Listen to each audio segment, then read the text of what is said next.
midnight. Tonight's episode is The Collector by Irene Stuart. Christine has witnessed something unbelievable, or has she? She is being held in a secure wing of a hospital. So we begin scene 1, The Collector. Good afternoon, Christine. My name is Dr. Jones. How are you feeling? Dr. Jones? Where am I? Oh, you're at Oakwood. You were found wandering the streets alone in a highly agitated state just after midnight. The police brought you here for your own safety. Oakwood? I'm not mad.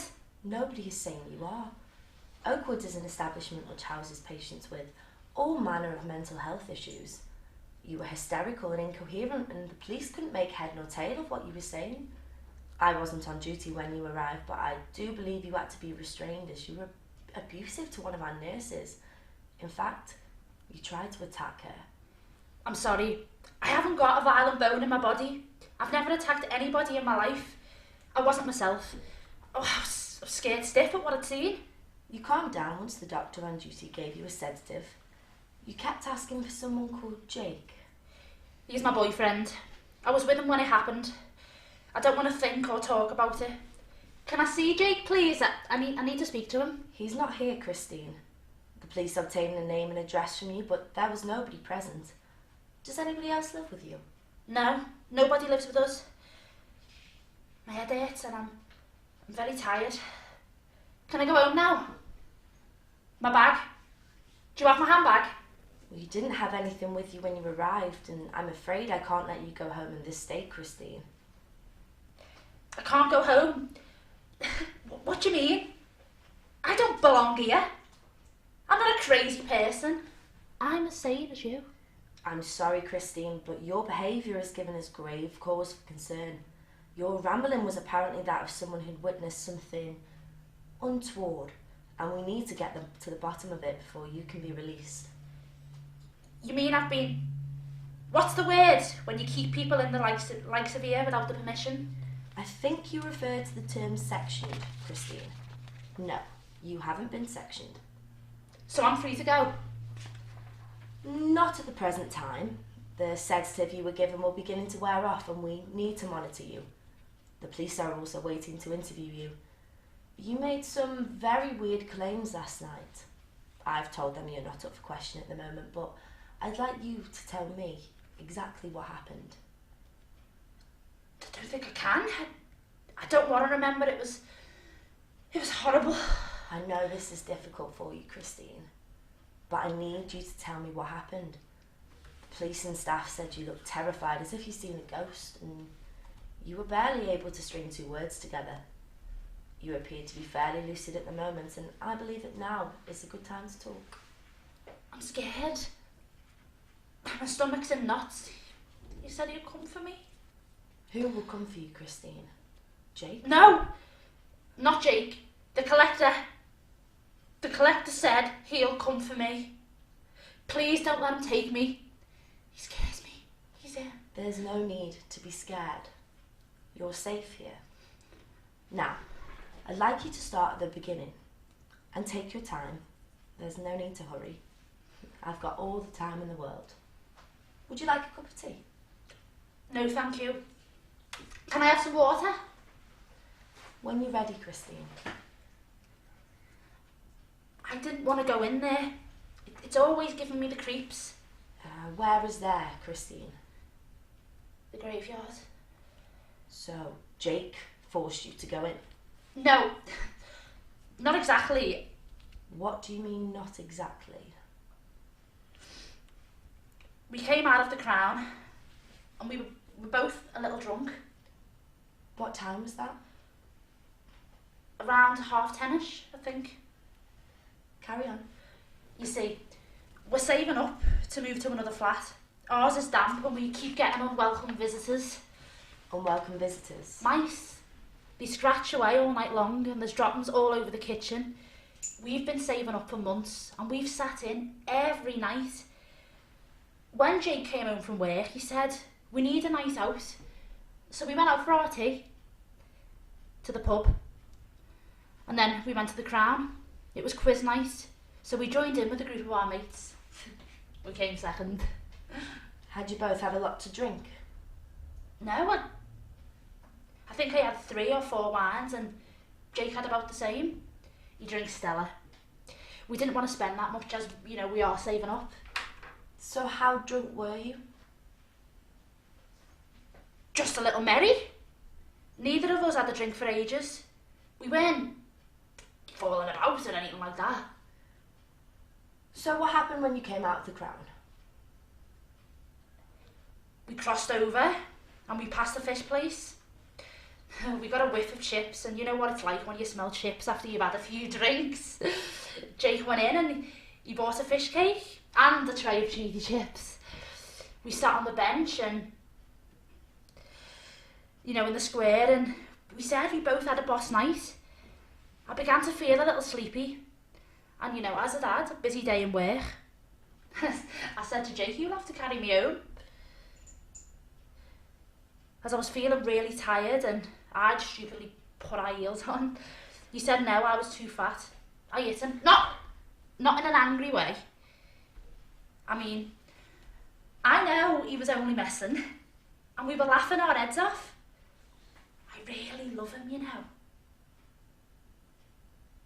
I think he must still be with the collector. That's why he wasn't home when the police knocked. The collector? He said he'd come for me. Please, don't let him take me. I won't let anybody take you, Christine. Who is he? Is he a friend of Jake's? He was there last night. Are you sure he can't come in here? Take a deep breath and a sip of water. Is that better? We have a security guard on the door and plenty of security cameras. This is a secure unit, Christine. You are perfectly safe. You don't understand. You just don't understand. What don't I understand, Christine? The collector. You don't understand the collector. I'm listening. Go on. What happened after you ate your chips on the bench? Jake said we'd be quicker if we go through the graveyard. He often walks through it to save time, but I've always been too frightened. I said I'd rather walk the long way round than go into that scary place. But Jake persuaded me by suggesting we have a lovey in there. I said yes because, I had a wine in it. It made me feel a little frisky. But I said definitely not on a gravestone. What's a lovey? Sex. It's our secret word. We went in the gate and it just didn't feel right. It was dark and so quiet. I wanted to leave straight away, but Jake held my hand real tight and said everything would be fine. I shouldn't have listened to him.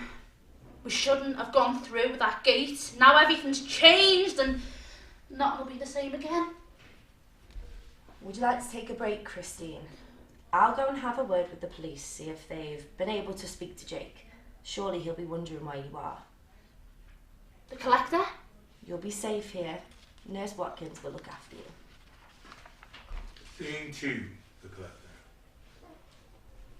How are you feeling now, Christine? Jake, is he here? No, not yet. Are you ready to continue going over the events of last night? Are you sure I'm safe here? I've told you, Christine, you are perfectly safe. Now, here's a cup of tea and a sandwich. You must be hungry. You said I'm safe, but you don't realise nobody is safe. Nobody.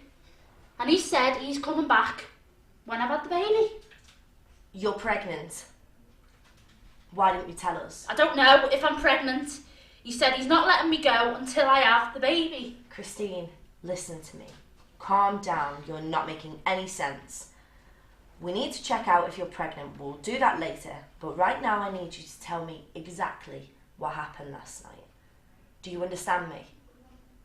Now, as calmly as you can, try and remember what happened after you walk through the graveyard gates. Aren't they usually locked at night? The gates were definitely open. I was nervous, but Jake held my hand real tight. The gate banged shut behind us. I screamed as it gave me a fright. I ran back and tried to open it. It was locked. I shook the gate and tried to prise them open, the padlock. Jake said not to worry. Graveyards are friendly places. I could hardly walk in my heels on the gravel, so we walked on the grass. Jake started to try and spook me even more by running in between the gravestones and shouting out to rise from the graves. I didn't like it. It wasn't a very respectful thing to do, and I told him so. He called me a boring bitch and started to cry. Have some tea before it gets cold. I said I wasn't going any further, and he said he was sorry. He gave me a hug, and then I looked at the gravestone in front of us. I couldn't believe the name on it. Christine Bleasdale. It said Christine Bleasdale! A beautiful baby girl taken away and too soon. It had my date of birth on it. 19th of the 7th, 1992. And the date of death was 16/11/1992. I felt sick. It's probably just a coincidence, Christine. My baby photograph was inlaid onto the stone, and the teddy I had as a kid was sitting on the grave. Well, all babies look the same. It was definitely me. My mum had the photo on a sideboard since I was born, and I left the teddy at home in my mum's bedroom when I went to uni. I never went back to live at home, as I stayed in the flat once I finished my degree. I was starting to hyperventilate. I do that sometimes when I'm stressed. But Jake's just laughed. Some sort of high-pitched, non-human shriek. I just wanted to get out of there. I took my mobile ready to take a photograph of the grave, saying to Jake that I wanted to show me mum. He grabbed it, throwing it to the ground. He stamped on it, grinding it into the grass. Couldn't believe what he'd done. I'd never seen him do anything like that. And we've been together 2 years. What the hell have you done? He didn't reply. This night was turning into a nightmare. Continue in your own time, Christine. And a blackbird flew onto the headstone. My headstone? I don't like birds the best of times, but this one was horrible. Menacing. It looked almost human, just sat there staring at me in silence. Just staring. Jake clapped his hands, shouting, "The collector's on his way."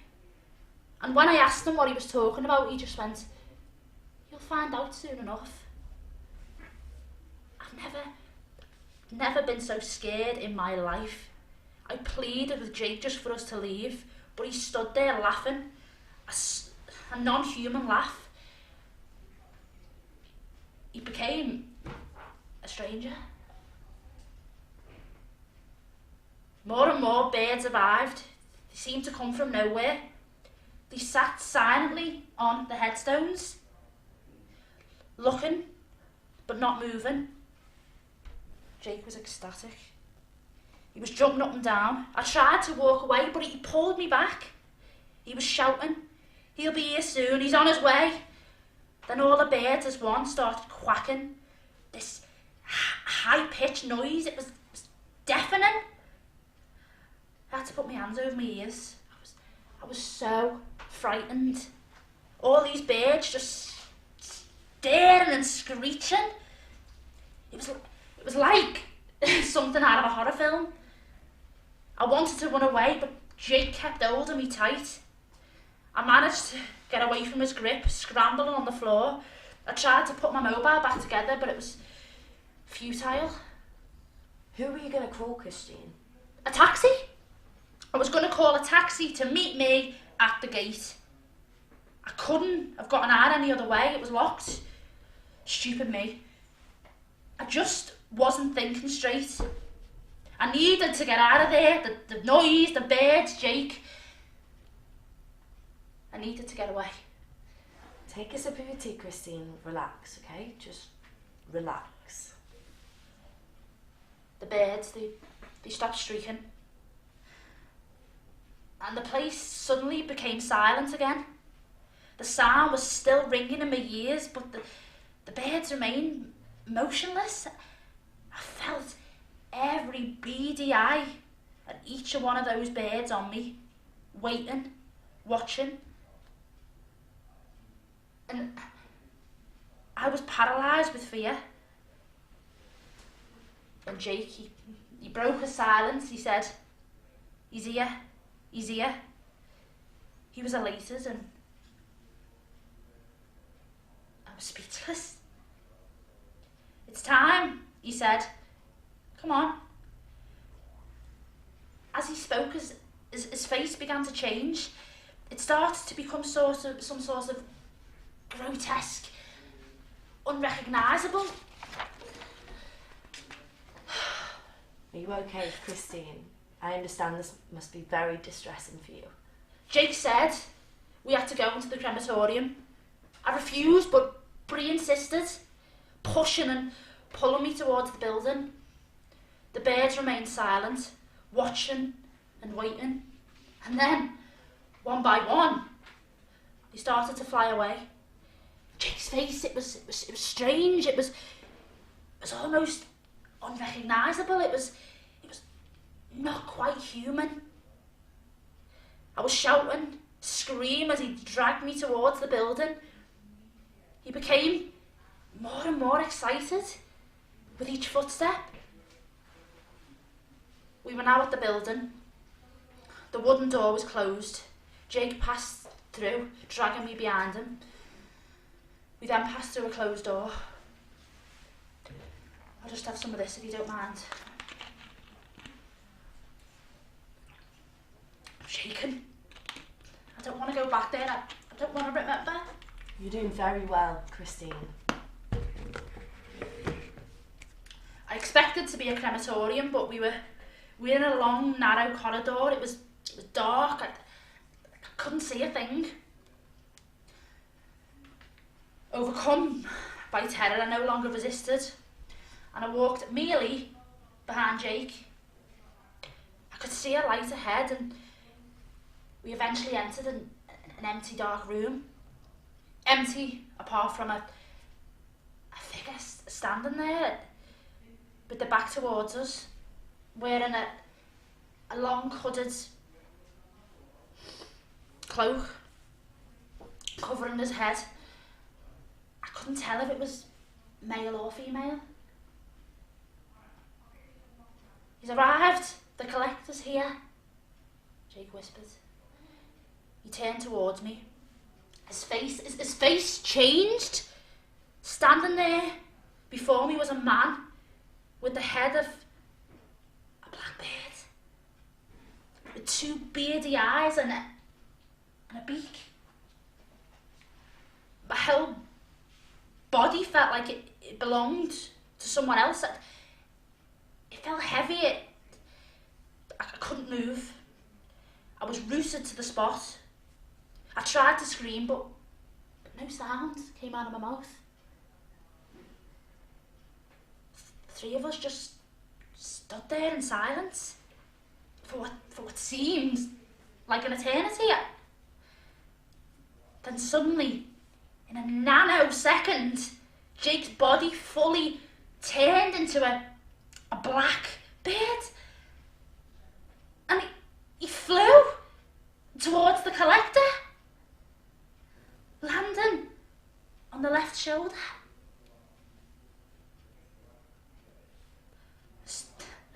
I stood rigid with fear, and very slowly the collector turned to face me.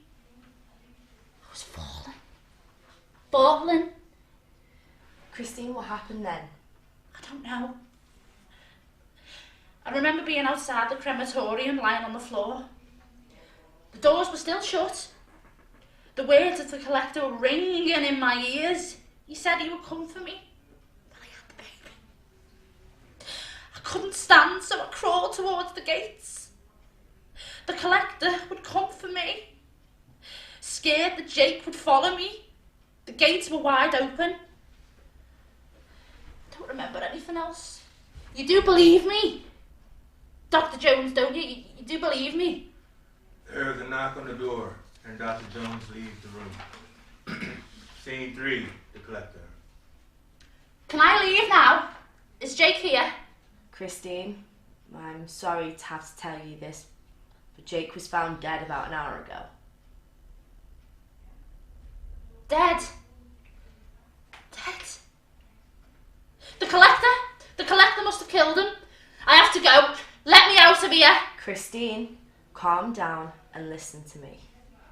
Jake was found with severe head wounds which had been inflicted with the heel of a stiletto shoe. When you were found last night, not only were your feet bare, but you were covered in blood. I have to ask you, Christine, did you kill Jake? The collector said he'll come for me when I have the baby. His baby. Will you look after me until I have the baby? Christine, look at me. Did you kill Jake? There is a silence for a second or two, until suddenly Christine begins to squawk like a bird. The end. You have been listening to The Collector by Irene Stuart here at Murder at Midnight on Condor Online. Today's actors are MJ Carter. Reyna Gaia. Thank you for listening to Murder at Midnight. The end.